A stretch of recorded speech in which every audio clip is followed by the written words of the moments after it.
Tonight, it's a special edition of Evening.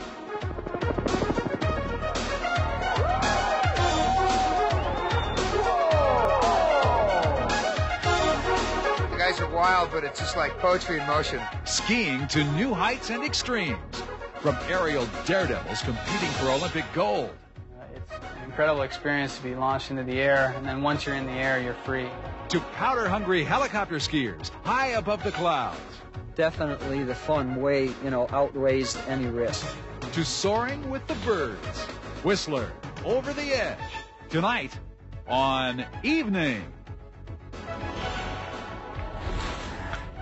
This is great, isn't it? Come on, right here, man. Oh! You're dangerous. Hi, everybody. It's the best skiing in North America, and I have to say I agree with them. Hi, everybody. I'm Brian Tracy. And I'm Penny Legate, and how could you dispute that on a beautiful day like this? It's the best. The conditions couldn't be better.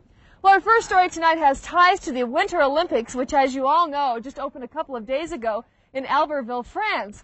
Now, not long ago, an aerial ski competition was held right here at Blackcomb Mountain to see who would make up the Olympic team in that sport. Well, for a Bellevue man, it was his last chance to realize a lifelong dream. And tonight, Grant Goodeve tells us how it all turned out.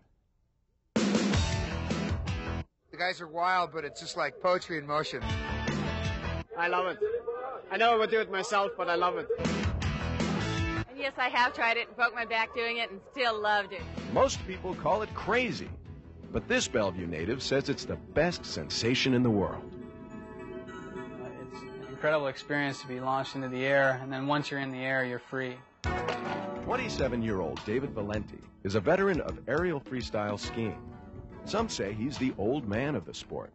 But before he hangs up his skis and retires, David has one last wish. He wants to jump in the Olympics. As an athlete, that's the last thing I want to do is, I want to make it into the Olympics, and hopefully it'll work out. Today, here at Blackcomb Resort in Canada, David is moving one step closer to achieving his ultimate goal in the sport. The United States Olympic aerial freestyle ski team is chosen during a series of 7 competitions. David has already been through 3. He has done well, but now he's in a pressure situation. He'll have to finish in the top 5 today in order to secure a place on the Olympic team. As he warms up, David knows he has his work cut out for him. These are the best aerialists in the world. Oh, the competition's incredible. They're good. There's no doubt about it, but competition's competition. Anything can happen, and hopefully things will go my way. David is used to overcoming obstacles in his career. Last year, for instance, soon after knee surgery, which was supposed to end his career, David surprised his opponents and himself when he took a bronze medal in the World Championships. Is he happy? Yes. All right, Dave Valenti. Some people compared that victory at the World Championships to a vaudevillian winning an Academy Award, primarily because his training methods have been unorthodox. I was never in the position to, go to the training camps or the pay for coaching. And since Seattle isn't known for its aerial ski jumps, David had to improvise. Over the years, he has trained by working as a stuntman, performing in trade shows, and picking up odd jobs that involved jumping and flipping wherever he could. We even did a float one year in the Seafair Parade. We were moving down the down the street, bouncing on a trampoline.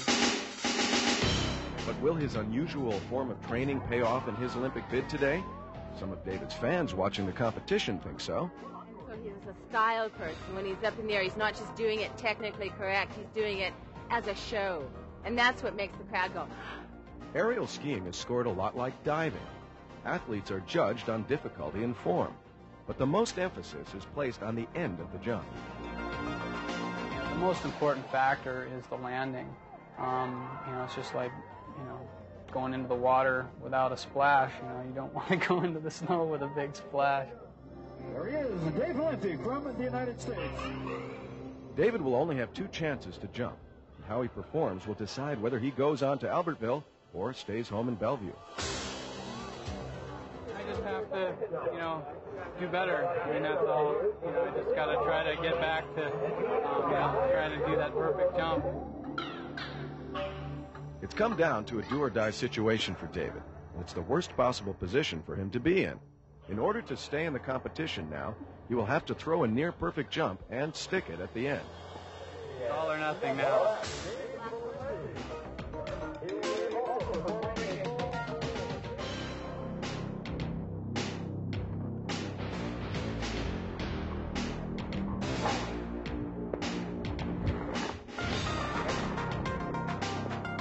Got off okay and wasn't thinking right, so it's a bummer. His Olympic dreams may be dashed for now, but David hasn't come this far by letting disappointment discourage him.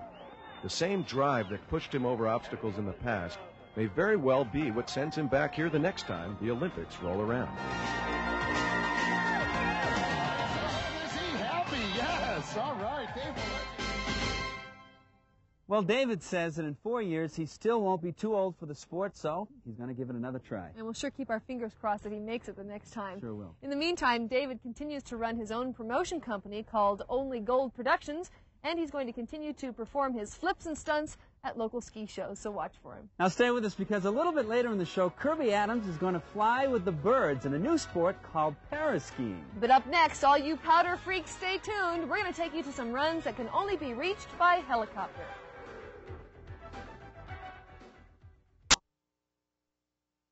The New Zealand national team.